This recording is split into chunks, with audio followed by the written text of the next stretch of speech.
Hi viewers, welcome to our channel. ప్రస్తుతం మనతో పాటు దాము బాలాజీ గారు సీనియర్ జర్నలిస్ట్ ఉన్నారు. వాటితో ఒకసారి మాట్లాడతాం. సార్ నమస్కారం. సార్ సార్ ప్రవీణ్ పగడాల గారి గురించి అంటే మృతికి సంబంధించిన ఒక క్లారిటీ పోలీసులు ప్రెస్ మీట్ పెట్టి మరి ఇచ్చేసినప్పటికీ కూడా ఇంకా డౌట్స్ రైజ్ చేస్తున్నారు క్రిస్టియన్ సంఘాలు, కొంతమంది ప్రవీణ్ అభిమానులు వీళ్ళంతా కూడా చూసుకుంటారు. అయితే ఇప్పుడు మాజీ ఐపీఎస్ విజయ్ కుమార్ ఒక ఆయన ప్రెస్ మీట్ పెట్టి మరి మాట్లాడుతున్నారు. దీని మీద మాకు డౌట్స్ ఉన్నాయి, మేము ఇంకో కమిటీ వేసుకొని విచారణ చేయించుకుంటామని చెప్పేసి చెప్తున్నారు. మరి ఆ రకంగా ఏమైనా ప్రయత్నాలు వీళ్ళు చేస్తారా? దీనికి సంబంధించి మీరేం చెప్తారు?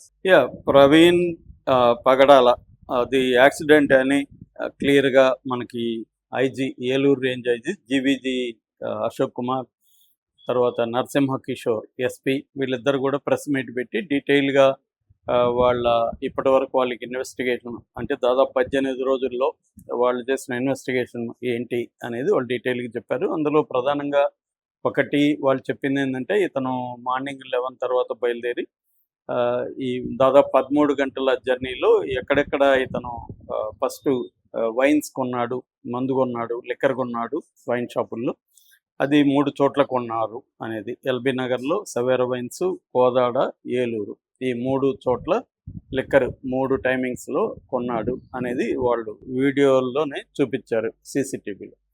దాని తర్వాత అతను 3 చోట్ల యాక్సిడెంట్కి గురైంది. చిలకల్లు టోల్ గేట్ దగ్గర, జగాయిపేట దగ్గర, రెండవది కేసర టోల్ గేట్ దగ్గర, మూడవదేమో రామవరపాడు. ఈ 3 చోట్ల కూడా తను పడ్డాడు. ఇందులో కొద్దిగా సివియర్ యాక్సిడెంట్గా ఫస్ట్ యాక్సిడెంటే సివియర్గా మారాల్సింది, అది లైట్గా అయిపోయింది. రెండవ యాక్సిడెంట్ కేసర దగ్గర జరిగింది, కొంచెం గట్టిగానే తగిలింది, అక్కడ ఆయనకి గిక్కుపోయినాయి. ప్లస్ హెల్మెట్ ఉండడు కాబట్టి సేవ్ అయ్యాడు. ప్లస్ హెడ్ లైట్ కూడా అదేంటంటే రాయల్ ఎన్ఫీల్డ్ వెహికల్ బుల్లెట్, ఆ బుల్లెట్కి హెడ్ లైట్ కూడా అది పోయేసి జారిపోయింది. సో అక్కడి నుంచే అతను ఇబ్బందులు ఎదుర్కొన్నట్టుగా తెలుస్తుంది. మధ్యలో గొల్లపల్లి పెట్రోల్ బంక్లో పెట్రోల్ పోసుకున్నాడు. సో ఈ జర్నీ అంతా చూపించారు వీళ్ళు. సో చూపించి ఈ సీసీటీవీ ఫుటేజ్ కూడా ఎఫ్ఎస్ఎల్ ఫోరెన్సిక్ సైన్స్ ల్యాబ్ హైదరాబాద్లో ఈ ఫుటేజ్ అని పంపించి, ఇది అథెంటిక్ ఫుటేజ్ అయినా ఏదన్నా డాక్టరేట్ జరిగిందా అంటే డాక్టరేట్ అంటారు, అంటే ఏదైనా మ్యానిపులేషన్ జరిగిందా, ఎడిటింగ్ ఏమైనా జరిగిందా, అవన్నీ చూసి వీళ్ళు సర్టిఫై చేశారు ఏం లేదని.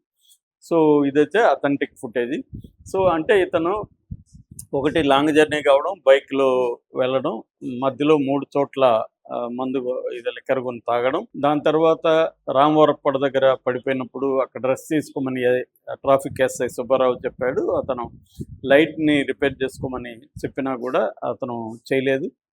రాజమండ్రి ఖచ్చితంగా వెళ్ళాలి, స్పీడ్గా వెళ్ళాలన్న ఆతృతలోనే అతను ఉన్నట్టుగా తెలుస్తుంది అనేది వాళ్ళు ప్రధానంగా చెప్పింది. అంటే మందు లిక్కర్ తాగుతూ అతను ప్రాపర్ జాగ్రత్తలు తీసుకోకుండా లిక్కర్ తాగి డ్రంక్ అండ్ డ్రైవ్ చేయడం, నైట్లో బల్బ్ లేకపోయినా బ్లింకింగ్ బల్బ్తో వెళ్ళడం, అక్కడ ఆ స్పాట్లో నయారా పెట్రోల్ బంక్ ఆపోజిట్లో రోడ్డులో కంకర గ్రావెల్ అదంతా ఉండడం, ఇతను 70 కిలోమీటర్ల వేగంతో పోతున్నప్పుడు అక్కడ స్కిడ్ అయ్యి జంప్ అయ్యి బైక్ పక్కన ఒక 7 అడుగుల గొంతు ఉంది, ఆ 7 అడుగుల గొంతులకి పడిపోయాడు ఫస్ట్.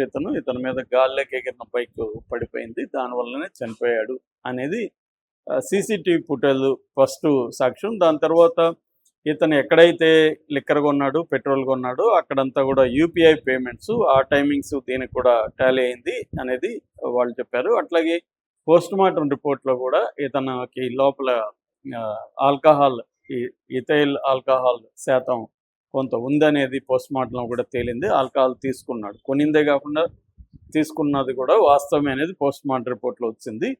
అట్లాగే అక్కడ యాక్సిడెంట్ జరిగిన తీరు, ఏదన్నా వెహికల్ గుద్దిందా, అవన్నీ కూడా ఎక్స్పర్ట్లని మన ట్రాన్స్పోర్ట్ ఎక్స్పర్ట్లని వాళ్ళంతా విచారించడం జరిగింది. సో వాళ్ళందరూ చెప్పిన దాన్ని బట్టి కూడా ఏంటంటే అది క్లియర్గా యాక్సిడెంట్ అని తెలుస్తుంది. ఏది వెహికల్ గుద్దలేదు, పెయింట్ కానీ అనుకోలేదు.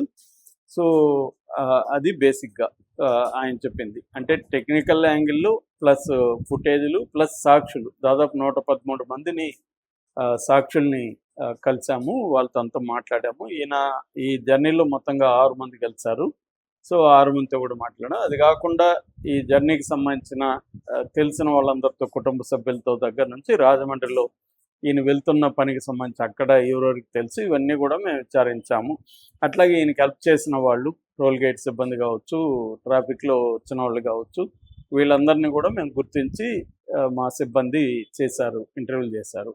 సో ఓవరాల్గా ఇదంతా జరిగిన తర్వాత ఇది క్లియర్గా యాక్సిడెంటే, హత్య అని చెప్పడానికి ఎటువంటి ఆధారాలు లేవు. మాకెవరు కూడా ఆధారాలు చెప్పలేదు. ఏదైనా ఉంటే మేము ఇవ్వమని కూడా 10 రోజులకు ముందే చెప్పాము, ఎవరు ఇవ్వలేదు అనేది ఆయన క్లియర్గా చెప్పాడు ప్రవీణ్ కుమార్. ఇప్పుడు ఏమైంది, అప్పటి నుంచి ఇటు హర్ష కుమార్ కానీ, కేఏ పాల్ కానీ, కొన్ని క్రిస్టియన్ పాస్టర్లు, సంఘాలు వీళ్ళు లేదు ఇది హత్యే, ఆయన తాగినట్టుగా ఎక్కడైనా మీ దగ్గర ఆధారాలు ఉన్నాయా, ఆయన మందు కొన్నాడనేది చెప్తున్నారు కానీ తాగిన విజువల్స్ ఎందుకు లేవు, ఎక్కడో కూర్చొని తాగుండాలిగా, ఆయన జర్నీ చేస్తే అయితే తాగలేడు, మరి అక్కడ ఎక్కడ విజువల్స్ లేవా, అవి ఎందుకు లేవు.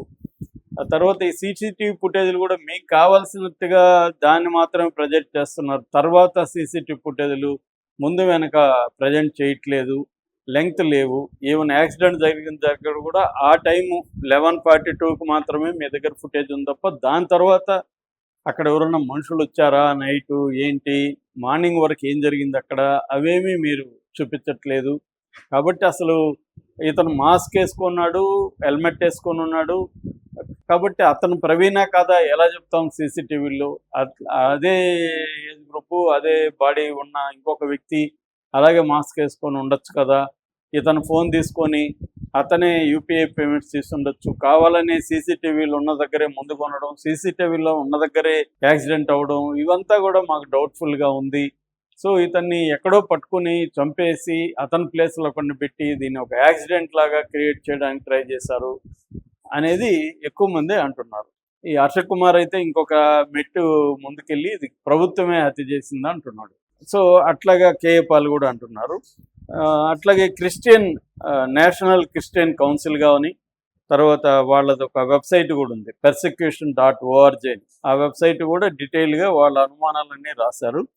అట్లాగే international Christian associations, Karnati Srinivasarao అని కర్ణాటి ఇంటర్నేషనల్ లాకి సంబంధించి, అట్లాగే ఎడ్వర్డ్ శామ్యూలు, ఇట్లా బెన్నీ లింగం, ఇలాగ చాలామంది అయితే ఇది క్లియర్గా యాక్సిడెంట్ కాదు, మా అనుమానాలు ఏవి నివృత్తి చేయట్లేదు అనేది వీళ్ళు చెప్తున్నారు. యాక్సిడెంట్ జరిగిన దగ్గర కూడా అతను హెల్మెట్ చెక్కు చెదరలేదు, హెల్మెట్ ఉన్నా కూడా తలకి ఎలా గాయాలు తగినాయి, పెదాలకి ఎలా గాయాలు తగిలినాయి, తర్వాత అక్కడ గ్లాసులు కూడా ఏం పగలలేదు, స్పెక్స్ అవి నీట్గా ఉన్నాయి. సో ఎవరో అతన్ని పడుకోబెట్టి బండి అతని మీద పెట్టినట్టుంది తప్ప బండి ఆ వేగంతో ఆ హైట్ పడి ఉంటే ఎముకలు విరగాలి కదా, అవేం విరగలేదు.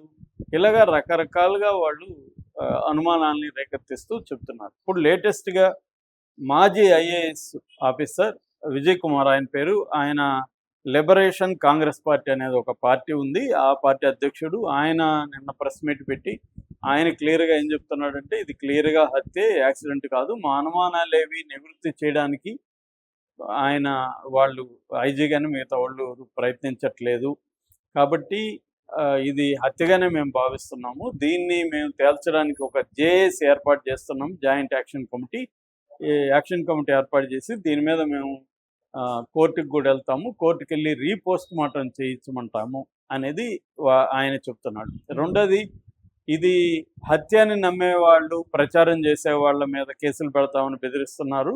ఆల్రెడీ 7 మంది మీద కేసులు పెట్టారు. హర్ష కుమార్కి 2 సార్లు నోటీసులు ఇచ్చారు.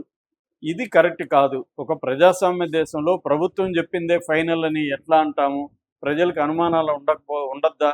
ఉంటే ఎక్స్ప్రెస్ చేయొద్దా? ప్రజాస్వామ్యంలో మాకు రైట్ టు స్పీచ్ ఉంది. అవతల వాళ్ళేమో హిందూ సంఘాలేమో విపరీతంగా వాడు తాగి వాడు యాక్సిడెంట్ చేశాడని ఎప్పటి నుంచో ప్రచారం చేస్తున్నారు. వాళ్ళకి ప్రచారం చేసే హక్కు ఉందా, మాకు లేదా అనేది వీళ్ళు ప్రశ్నిస్తున్నారు. సో ఇక్కడ మనకు అర్థమవుతుంది ఏమంటే, ఒక యాక్సిడెంట్ అనే దాన్ని ఎస్టాబ్లిష్ వాళ్ళు విత్ ప్రాపర్ సాక్ష్యాధారాలతో పోలీసులు చెప్పేశారు. అది కాదని చెప్పేవాళ్ళు వీళ్ళ ఆల్టర్నేటివ్ ఇది హత్య అని చెప్పడానికి వీళ్ళ దగ్గర ఉన్న ఆధారాలు ఏంటి? అనుమానాలు దేనైనా అనుమానించవచ్చు. ఎవడు ఎంత చెప్పినా నాకు అనుమానం సారా అనొచ్చు. దాంట్లో ఎవడు అనుమానించడానికి ఏముంది, మన ఇష్టం అది అనుమానించడం.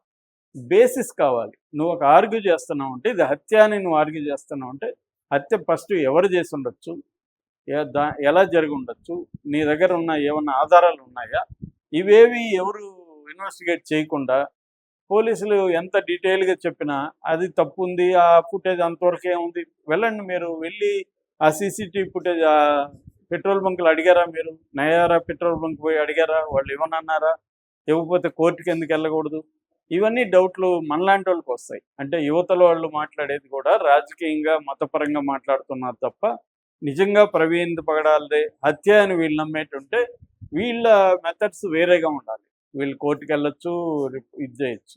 రెండోది వీళ్ళ ఫ్యామిలీ వాళ్ళు ఎవరు కూడా పోలీసుల్ని క్వశ్చన్ చేయట్లేదు. వీళ్ళ భార్య కానీ, జెసికా గారు కానీ, లేకపోతే వాళ్ళ సిస్టర్స్ కానీ, వాళ్ళ బ్రదర్ కానీ, వీళ్ళెవరు కూడా మా అబ్బాయిది ఇది హత్యగానే మేము భావిస్తున్నాం, పోలీసులు చెప్పింది నమ్మట్లేదు అని ఎవరు అనట్లేదు. వాళ్ళు ముందు నుంచి కూడా పోలీసుల మీద నమ్మకం ఉందని అంటున్నారు.